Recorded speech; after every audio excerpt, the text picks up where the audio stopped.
I never thought I'd become invisible in my own life. For 23 years, I did everything right. I woke up at 5 in the morning, made coffee, kissed my wife goodbye, and went to work. Every single day. I wasn't a flashy man. I didn't need to be. I built something steady, something real, something that would last. My name is Robert, and I'm 52 years old now, though some days I feel older when I remember who I used to be. Sarah and I met at university. She was studying literature and I was in business school, but we shared a philosophy class that changed everything. She was brilliant, full of ideas, passionate about the world in a way that made everyone around her feel alive. I wasn't extraordinary like that. I was methodical, patient, the kind of man who listened more than he spoke. She used to say that was what she loved about me, that I made her feel heard, that I didn't try to outshine her. I just let her shine. We got married when we were 24. Our families were happy. Her parents owned a successful marketing firm in the city, and my father was an engineer. We were comfortable people from comfortable backgrounds, but not wealthy. Not yet. Sarah wanted to stay home after our first daughter was born, and I supported that. I wanted to support it.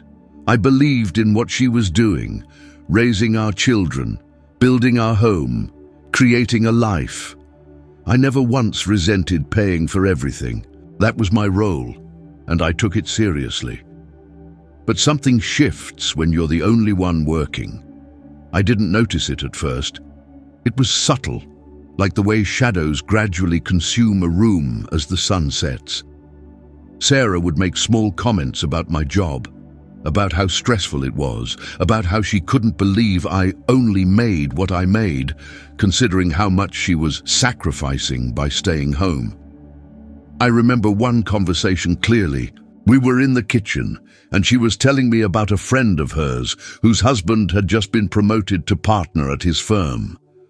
She looked at me with this expression I'd never seen before, disappointment mixed with something colder.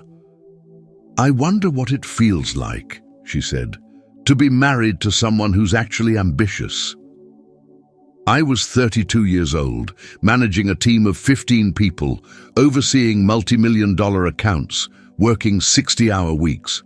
But somehow, I wasn't ambitious enough. That's when I started investing, not because I was trying to prove anything, or maybe I was, and I just didn't want to admit it. I started reading about the stock market, about real estate, about ways to build wealth beyond my salary. Every dollar I could spare, I invested. Sarah didn't know, not at first.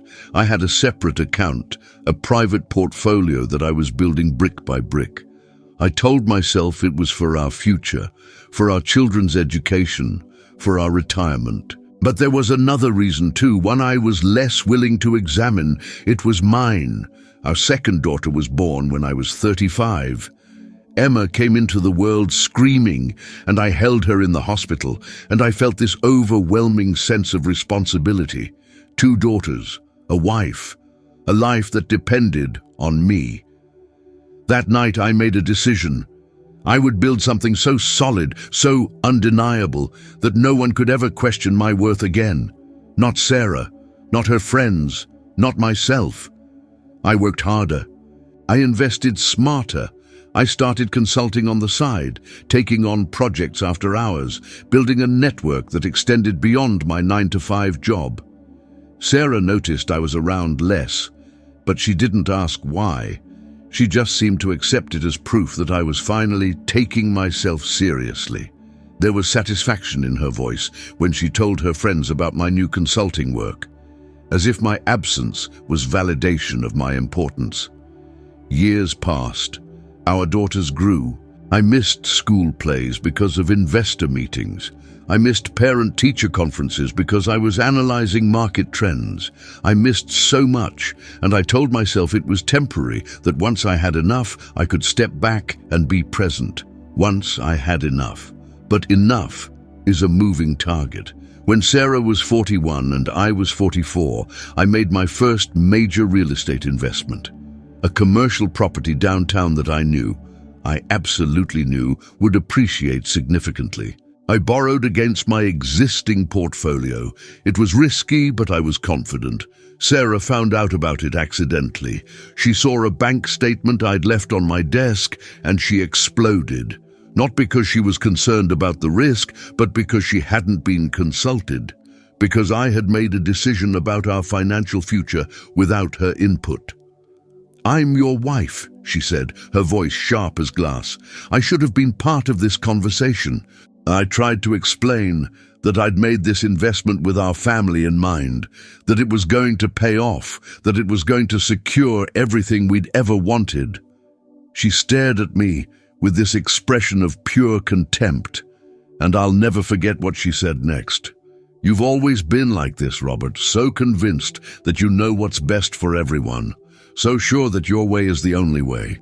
Did it ever occur to you that maybe I wanted to be part of the decision-making process, that maybe I'm not just some decoration in your life?" I apologized. I always apologized. I explained myself, assured her that I valued her opinion, that of course she should have been involved. I meant it too. But something had shifted between us, and I didn't know how to shift it back. The property investment tripled in value within 4 years. By the time I was 48, my portfolio was worth more than I made in salary. My consulting business had expanded. I had networking connections that opened doors I didn't even know existed. On paper, I was successful. I was exactly what I'd set out to become, a man of substantial means, someone whose worth was undeniable. At home, though, everything was slowly dying. Sarah had started spending more time with her friends. She joined a book club, then a wine tasting group, then she started talking about going back to work part-time. I encouraged it. I thought it might make her feel more fulfilled, more independent. Maybe it would help us reconnect. She took a job at a non-profit organization, something related to environmental advocacy. The salary was minimal, but she seemed energized in a way she hadn't been in years. For a moment, I thought things might improve between us. They didn't. If anything, having her own income and her own projects made her even more resentful of the time I spent building my portfolio. She saw it as selfish. "You're obsessed," she would say. "You have more than enough, Robert. When are you going to be satisfied? When are you going to be present?" But I wasn't obsessed. I was afraid. I was afraid that if I stopped, if I ever slowed down, everything would collapse. I was afraid that without my work, without my success, without my money, I would disappear. I was afraid that Sarah would leave me and our daughters would forget me and I would become nothing. So I kept working. I kept investing. I built more. I achieved more. I became more, on paper at least. Our older daughter, Catherine, was finishing high school when it all began to unravel. She was 17, brilliant, heading to an Ivy League school on a full scholarship. I was immensely proud of her. I wanted to be proud with her, to celebrate with her. But I was in the middle of negotiating a major acquisition, and I missed her scholarship celebration dinner.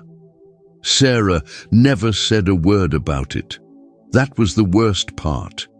She didn't yell or accuse me. She just looked at me with this profound sadness when I came home that night and found the dinner had already happened without me. "She wanted you there," Sarah said quietly.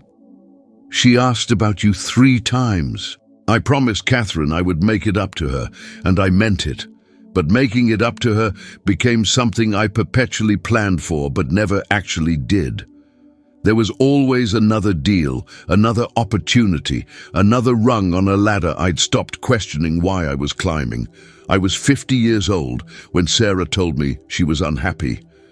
We were in our bedroom getting ready for bed, and she said it so matter-of-factly that at first I didn't understand what she meant.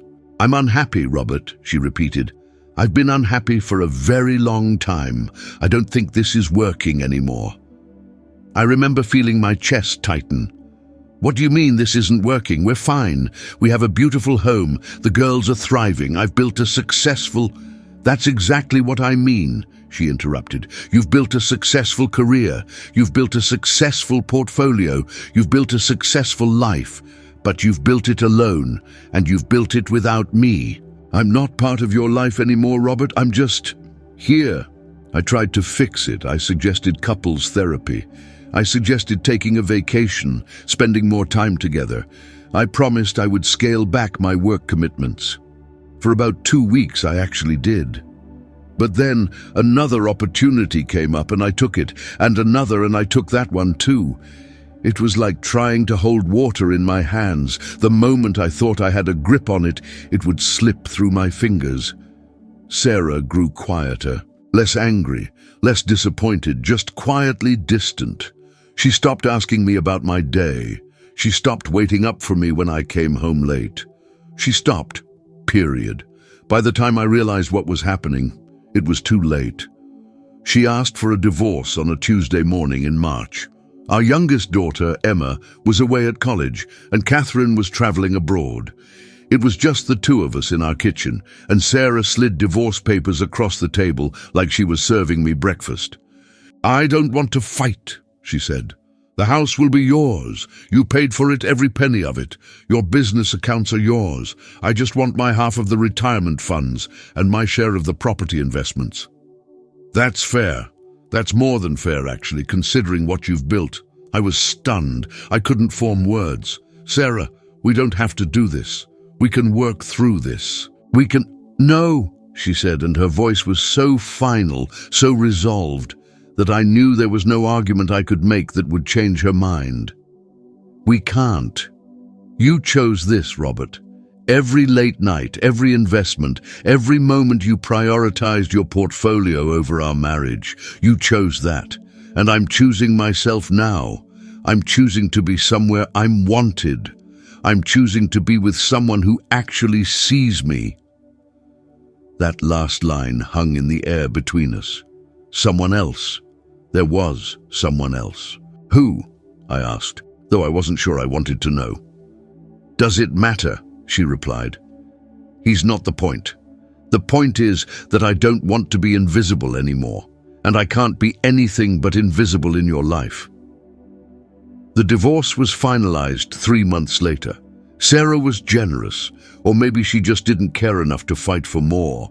I kept the house, the investments, the business. She took what was legally hers and moved into an apartment across town with a man named David, who worked in marketing and apparently knew how to be present in a way I never could.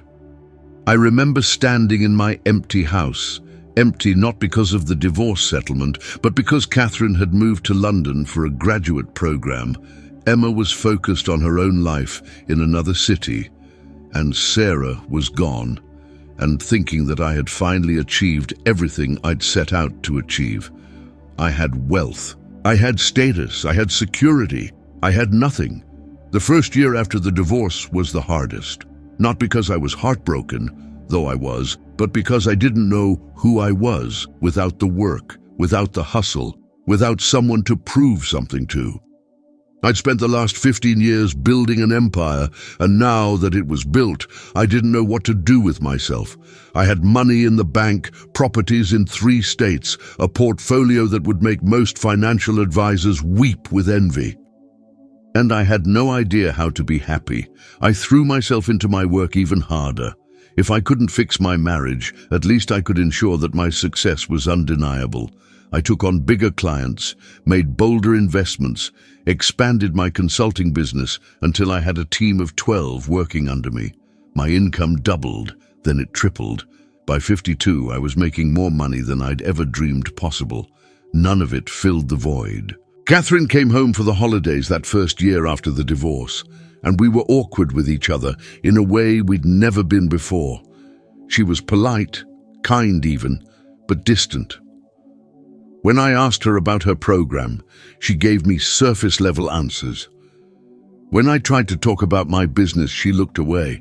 On her last night before leaving, I took her to dinner at an expensive restaurant, and I spent the entire meal trying to impress her with stories about my latest acquisition, my newest investment property, the partnership offer I'd just received from a firm in Manhattan. She listened, smiled politely, and then said something that broke me. "Dad, I don't need you to be impressive. I just needed you to be present. And you weren't. So I kind of learned to need you less." Emma was even more direct. "You're rich now," she said when I offered to pay for her master's program. "Congratulations, that's great for you. But I'm going to do this myself, the way I did everything else myself while you were working." I wanted to tell them that everything I'd done for them. That every late night, every skipped event, every moment I'd prioritized my career was so they would have options, so they would be secure, so they would never have to worry about money the way my generation had. But I understood finally that nobody had asked me to do that. I'd made that choice, and I'd made it at the cost of being their father. I started drinking, not heavily. I was too controlled for that, but regularly. Bourbon on the rocks when I got home from work, a glass of wine with dinner alone in my empty house, a nightcap before bed. I told myself it was relaxation, that I'd earned it, that I deserved to unwind after the stress of my day. What I was actually doing was trying to fill time, to quiet the voice that kept asking me what the point of all this was. At 51, I went to therapy. My business partner suggested it after I snapped at him during a meeting in a way that was completely uncharacteristic. I found a therapist named Dr. Morrison, a woman in her 60s, who didn't seem particularly impressed by anything I told her about my accomplishments. When I described my financial portfolio, she asked me how much of my time with my family I'd traded to build it. When I talked about the satisfaction of closing a major deal, she asked me when was the last time I'd felt satisfied doing something that had no monetary value. The questions infuriated me, but I kept going back week after week because sitting in that office and being challenged was the first time in years that I felt truly seen. It was Dr. Morrison who suggested that I was running from something rather than running towards something. "You built an empire," she said during one session, "because you were afraid of being ordinary. You were afraid of being invisible. But in trying to become so undeniably visible through your success, you became invisible to the people who actually mattered." "I can't change the past," I said. "Sarah's gone. My daughters have their own lives now. What am I supposed to do?" "You're supposed to figure out who you are outside of your work," she replied, "and then you're supposed to show up, genuinely show up, to whatever life you build from here." So I tried. It was awkward and uncomfortable at first. I reduced my consulting hours. I spent more time with my team, but in a different way, actually learning about their lives, their families, their aspirations, rather than just overseeing their output.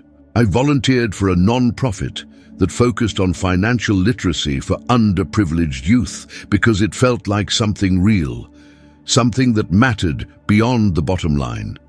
I asked Catherine and Emma if I could call them regularly, not to impress them, just to listen to their lives. Catherine was suspicious at first, but she came around. Emma took longer, but eventually we rebuilt something. It wasn't the relationship we might have had, but it was real. A year and a half into my transformation, and yes, I'm aware it's too convenient, too neat, but this is how it actually happened. I had a conversation with my business partner, Marcus, about stepping back. Not entirely, but significantly. I told him I wanted to move toward advisory work, consulting rather than active management. He looked at me like I'd lost my mind. "You're at the peak of your career," he said. "Why would you step back now?" "Because I'm at the peak of my career," I replied, "and I'm still not happy. So maybe the peak isn't where I'm supposed to be." Marcus decided to buy me out. The terms were generous, and I walked away with enough money that I didn't need to work another day in my life if I didn't want to. I was 52 years old, and I was free in a way I'd never been before. But freedom, I realized, was terrifying when you didn't know what to do with it. I spent 6 months traveling. I went to places Sarah and I had always talked about visiting: Barcelona, Buenos Aires, the Greek islands. I went alone, and it was lonely at first, but eventually the loneliness transformed into something else: solitude, space to think. I read books that had nothing to do with finance or business strategy. I sat in cafes and listened to other people's conversations. I watched sunsets without checking my phone. When I came back to the States, I settled into a different kind of life. I started a consulting firm focused specifically on helping small business owners and entrepreneurs navigate the psychological and personal toll of building wealth. I worked about 15 hours a week. I mentored young professionals. I built relationships with people who valued my time more than my money, and surprisingly, there were quite a few of them. Life was good, not perfect, but real. I was actually present when Emma called to tell me she'd gotten engaged. I flew out for the wedding and wasn't checking email during the ceremony. When Catherine needed advice about a professional decision, I listened and asked thoughtful questions instead of imposing my own opinions. When my mother had health problems, I was there, actually there, not just paying for the best treatment. I built a quiet life, and it suited me. 2 years after stepping back from the firm, I was approached by a young entrepreneur named James about investing in a tech startup. He was brilliant, had a vision that reminded me of myself at his age, before success had turned into obsession. I didn't invest my money, but I invested my time. I became a mentor, an advisor, part of his team in a way that was fulfilling precisely because it wasn't about the bottom line for me anymore. The company took off, not overnight, but steadily, methodically. By the time James was ready to go public, he'd consulted with me on nearly every major decision. The IPO was scheduled for a Thursday in mid-September. James wanted me to be there with him. He wanted me to be part of the moment when his company went public. I was standing in the lobby of the stock exchange, wearing a suit that no longer felt like armor, but like just cloth and thread, when I saw her, Sarah. She was standing across the lobby with a man I assumed was David, and she was pointing at something on one of the large screens displaying stock prices. James's company, my company, not in terms of ownership, but in terms of involvement. Our company. She was older, of course, we both were, but she still had that brightness about her, that quality that had drawn me in all those years ago in a philosophy class when I was just a boy who didn't yet know how to ruin everything. For a moment I thought about turning away, pretending I hadn't seen her, but Dr. Morrison had taught me something valuable about facing things rather than running from them. So I turned toward her, and I met her eyes, and I waited. Sarah's face shifted. First surprise, then something that looked like recognition, not just of me physically, but of who I'd become. Or maybe who I'd stopped pretending to be. "Robert," she said, and she walked across the lobby toward me, leaving David behind. "I didn't expect to see you here." "I've been mentoring the founder," I said simply. "James is a remarkable person. I'm proud to be part of his journey." She smiled, and it was genuine. "That sounds like the Robert I fell in love with. The one who cared about people, not just profits." We talked for 10 minutes, real conversation, not polite small talk. She told me about her work at the non-profit, about how fulfilling it had become. She asked about Catherine and Emma, and when I told her about their lives, she actually listened, engaged, interested. There was no bitterness between us anymore, just the complicated tenderness of two people who had loved each other and hurt each other, and then learned to let go. "I'm glad you're happy," she said when we parted ways. "Truly." "I am," I replied, and I meant it. Not despite losing everything that mattered to me, but because I finally understood what actually mattered. Indeed. After she left, I turned back to the screens and watched James's stock price climb. It climbed higher than anyone had predicted. The young company that I'd seen through its struggles, that I'd advised through its challenges, that I'd supported not for financial gain, but because I believed in its mission. That company was officially worth hundreds of millions of dollars. I thought about the irony.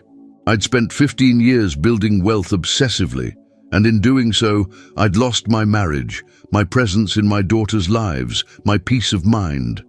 And now, stepping back, letting go of the obsession, mentoring rather than controlling, now I'd accidentally become part of creating even more wealth. But the difference was this: I didn't care. Or rather, I cared in a different way. I was happy for James. I was glad that the company would be able to do the good work it was designed to do. I was satisfied that I'd played a role in something meaningful. And then I went home to my quiet life, to my real relationships, to the friends I'd made and the community I'd built. The irony of my story is that I finally became the man Sarah always wanted me to be, not because I forced it, not because I was trying to impress her, but because I stopped trying to impress anyone. And by then, of course, it was too late to salvage what we'd had, but it wasn't too late to build something new, something real, and in the end, that mattered so much more than any amount of money ever could. 3 years after James's IPO, something unexpected happened. His company went through a restructuring, and James decided to open a new division focused on financial technology for underserved communities. He called me personally to ask if I'd be interested in serving as the public face of the initiative, not as CEO or active manager, but as a founder's advisor and spokesperson. It would require maybe 10 hours a week, mostly appearances and speaking engagements, sharing my story about the dangers of unchecked ambition and the value of intentional wealth building. I almost said no. Public visibility had never appealed to me, especially not the kind that required talking about my failures. But James was persistent, and there was something about the mission that resonated with me. So I agreed. The first speaking engagement was at a university, my alma mater actually, at a business school conference on entrepreneurship and ethics. I stood in front of 300 students, some of them hungry and ambitious the way I'd been at their age, and I told them my story. Not the sanitized version I might have told 5 years earlier, but the real one. I talked about the choices I'd made, the costs of those choices, the things I couldn't get back. When I finished, the questions came fast and intense. A young woman in the third row asked, "Do you regret building your wealth? Do you think you should have just accepted a mediocre life?" I took a moment before answering. "I don't regret building wealth," I said. "I regret building it as if it was the only thing that mattered. There's a difference between ambition and obsession. Ambition can coexist with presence, with love, with actual human connection. Obsession consumes everything else." The event went viral on social media. Videos of the speech were shared, clips were extracted, people were responding to it in ways I hadn't anticipated. Within a week, I had invitations to speak at other universities, at business conferences, at corporate retreats. My story, the story of a man who built an empire and lost everything that mattered in the process, resonated with people. It wasn't just the young people either. I started getting emails from CEOs, from entrepreneurs in their 40s and 50s, from people who recognized themselves in my narrative, people who were at the peak of their careers and realized they had no one to share it with, people who had all the money in the world and couldn't buy back the time they'd wasted, people who were terrified that it was too late to change. I responded to as many emails as I could. Some of these conversations became friendships. I started a small consulting practice focused entirely on what I called intentional wealth building, working with successful people to figure out how to maintain their success without destroying their personal relationships in the process. It wasn't particularly lucrative, but it was deeply satisfying. Catherine reached out to me during this period. She was working as a consultant for an environmental organization, and she'd seen one of my speaking videos. She called me one evening, and before I could even say hello, she said, "Dad, I need you to know that I watched that video and I forgive you. I've been angry for so long, and I realize now that you were doing the best you could with the tools you had. I forgive you," I cried. I'm not ashamed to admit that I sat in my living room and cried like I hadn't cried since the divorce was finalized. We talked for 2 hours that night, and it was one of the most important conversations of my life. She didn't excuse my absences, but she understood the desperation that had driven them. She didn't pretend the damage hadn't happened, but she offered me the gift of forgiveness anyway. Emma called the next week. She was more pragmatic about it. She'd always been the pragmatic one, but she told me that she'd seen the video too, and it had helped her understand some things about her own relationship with success and ambition. We talked about her engagement, and I actually listened without trying to offer advice or solutions. We just talked like two people who cared about each other, and it was enough. Life settled into a new rhythm. I was consulting, speaking, mentoring. I had relationships with my daughters that were real and present. I had a community of people I cared about and who cared about me.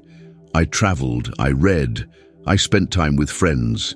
I dated a woman named Linda for about a year, a non-profit director who was equally committed to meaningful work and presence. And when it didn't work out, it was okay because we'd both shown up authentically, and that mattered more than the outcome. By 55, I'd become someone I recognized when I looked in the mirror, not someone I was trying to be, but someone I actually was. Then came the day that changed everything again. I was walking downtown near my office building, heading to a coffee meeting with a young entrepreneur who wanted my advice on scaling her business ethically. The street was busy. It was mid-morning on a Tuesday, and I was lost in thought, planning what I wanted to say to her. I almost didn't notice the billboard, but then I did. It was massive, 7 stories high, covering the entire side of a building, and on that billboard was my face, or a version of it.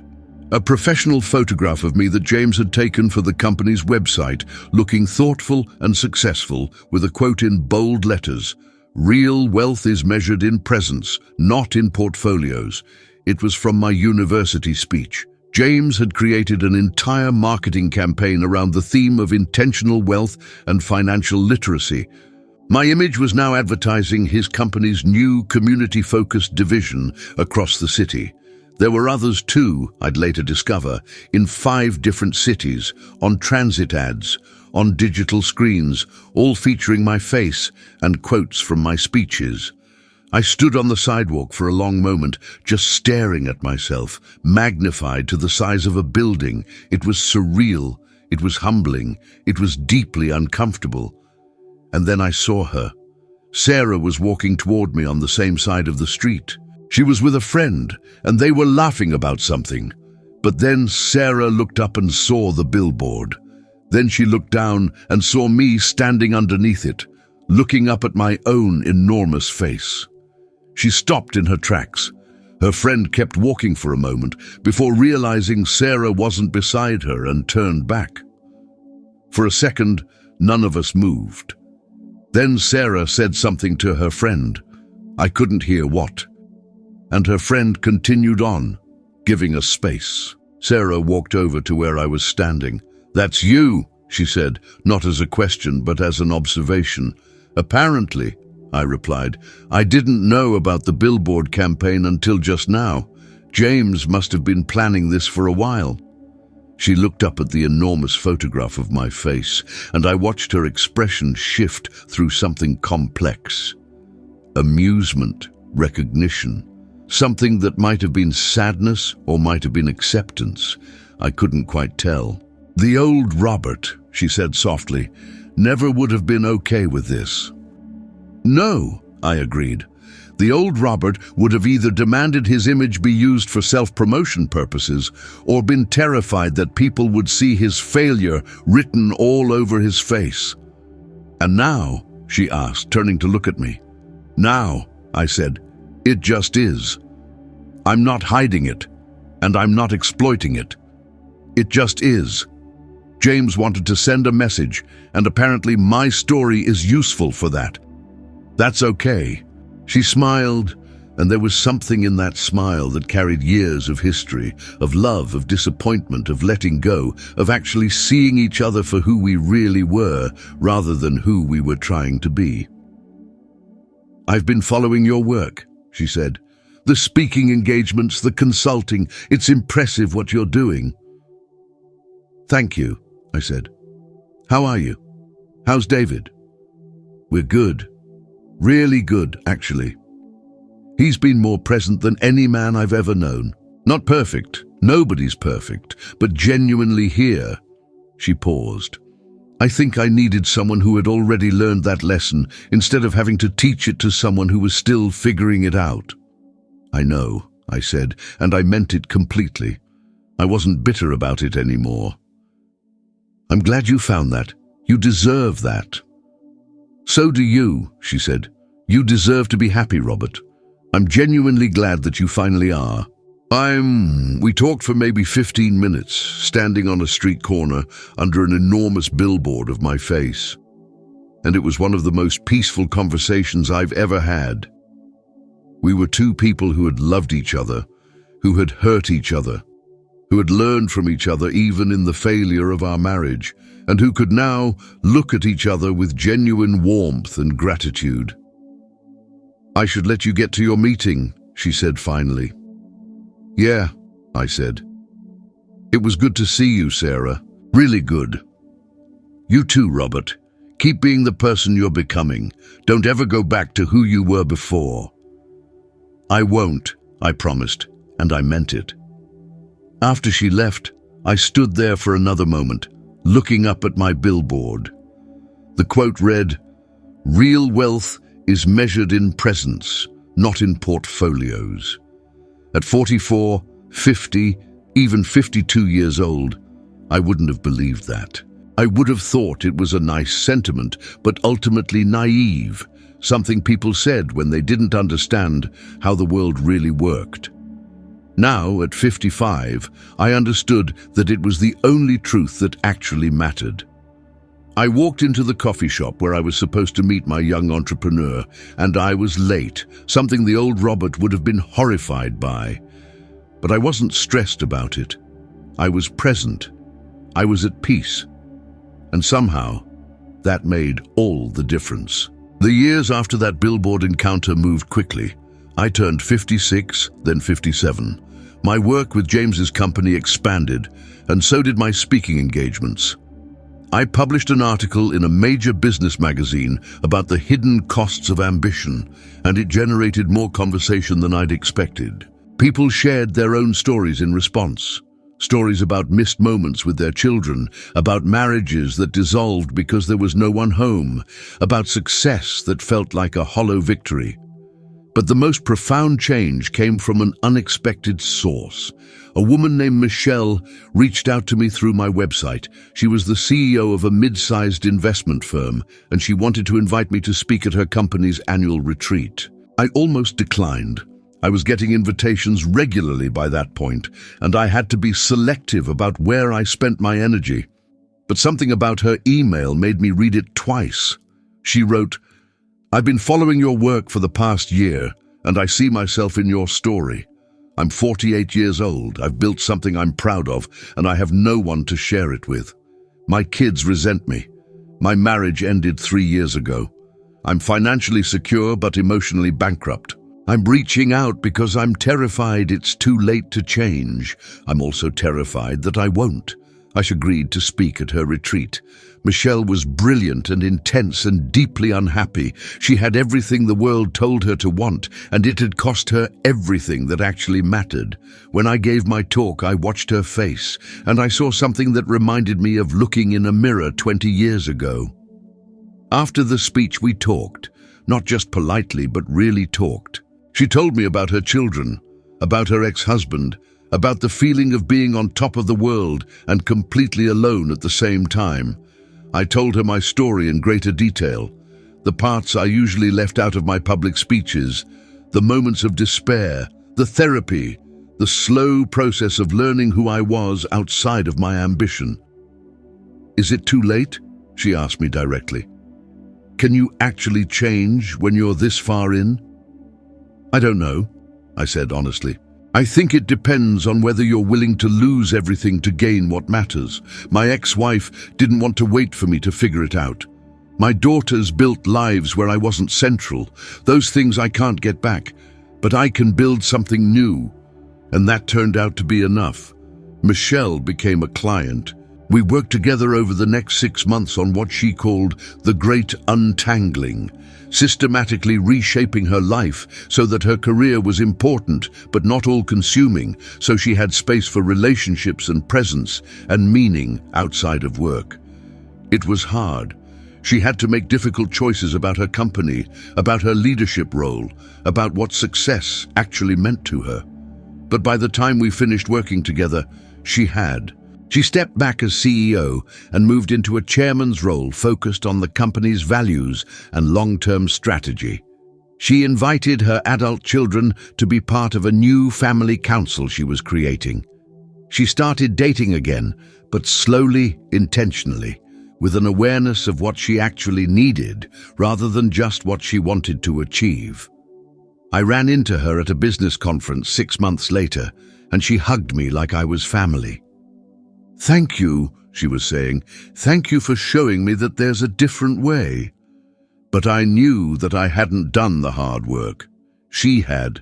I just walked ahead of her on a path I'd already traveled and left some markers behind so she wouldn't have to figure it out in the dark the way I had.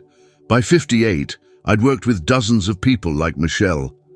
The consulting practice had evolved into something deeper. I was no longer just advising people on how to build wealth responsibly. I was helping them navigate the identity crisis that comes when you realize that everything you've built your life around might not be what you actually want or need. I'd also become closer with my daughters. Catherine and I started a podcast together.